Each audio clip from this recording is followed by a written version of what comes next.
When you're picking meadowsweet, you want to remember that the flowers that are open are the ones that have the most smell. So avoid picking ones that have got the buds still closed up like this. The other important reason for that is not just flavour, but also because these flowers are a great source of nectar for wildlife, particularly bees. And you should be very selective and not strip all the stand that you find, but leave plenty for the bees as well. When people find a wild food, quite often they go over the top as if it's all going to suddenly disappear.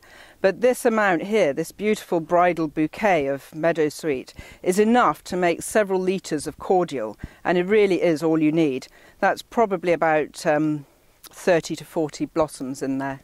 You really want to strip the flowers off the stems, just like this. Some people use a fork to help to separate them, so that you've just got the flowers.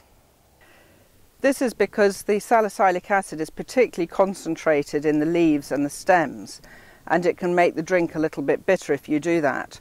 Whereas in the flowers, not only do you have the salicylic acid, but you have this lovely honey taste, which makes it a really palatable, really delicious drink.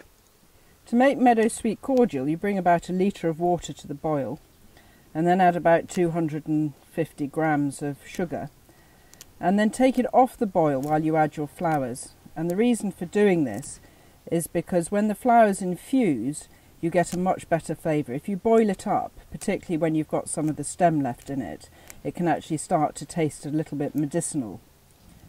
So all the flowers go in, and you're putting in enough to cover the surface of the pan quite thickly.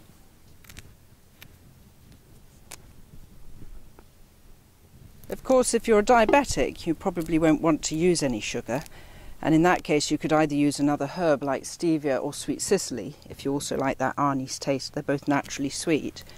Or you could just make a tea as well and not have a cordial. Once they're all in, what I just do is make sure that they're very, very firmly wetted down. The water's still very hot. And then put a lid on them and let them infuse for several hours. Or if it's in the evening, you could let them infuse overnight. And that way all the flavour will pass from the flowers into the liquid. Now it's infused, we're just going to strain it off, and you can see that the liquid's changed colour from being clear water to quite a yellow colour there. So we're going to pour some out and then dilute it with some fizzy water.